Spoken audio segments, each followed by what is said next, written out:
Welcome inside the film room. I'm Dustin Fox alongside legendary Browns quarterback Bernie Kosar. Bernie, the Browns are off the bye week. They're heading to Cincinnati this week to face an offense that's pretty good. Their defense has had their issues, but we're going to take a look at a couple of plays from the Bengals offense. Yeah, the defense for the Bengals has been struggling, but offensively, they have a nice offensive line. They have good running backs, but they've had to be really creative in their play calling, almost type of smoke and mirrors type thing. So you're seeing a lot of pick plays, draws, screen plays, and here we have a screen play. And again, with all the injuries the Bengals are having, they're trying to have to fabricate, manipulate yardage and plays. So some of their best athletes are their running backs with Giovanni Bernard and Joe Mixon.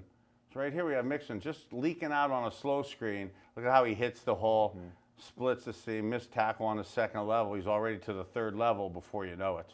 Most defensive backs don't want to see Joe Mixon coming at him one-on-ones.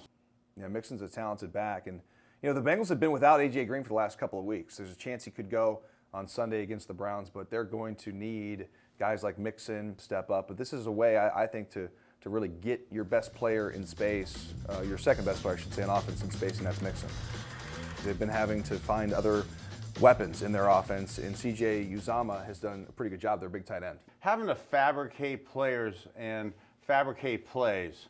And Cincinnati likes to do a lot of double moves.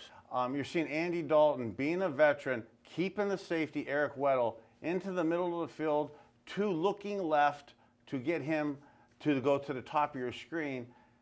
The inside slot receiver to your bottom here needs 6 yards. So at the 6-yard marker, doing a fake out to get him to bite.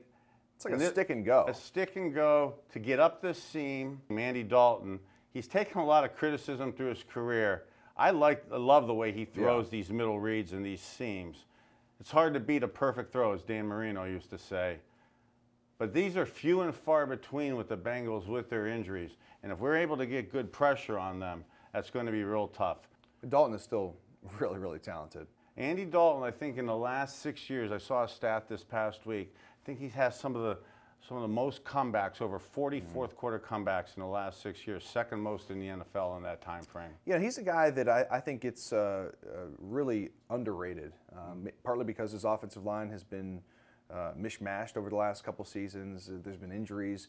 If A.J. Green's not on the field, it's obviously very, very tough, but I still think he's one of the top quarterbacks in this league. Andy Dalton has played winning regular season football. I think a lot of criticism has come because of him and Marvin Lewis and they're 0-for in the playoff season. Unfortunately, this is not the playoffs this upcoming week. This is the regular season. And in November and December, Andy Dalton has played winning football throughout his career. And it's still going to be a challenge for the Browns defense on Sunday. He's Bernie Kosar. I'm Dustin Fox. Thanks again for joining us inside the film room.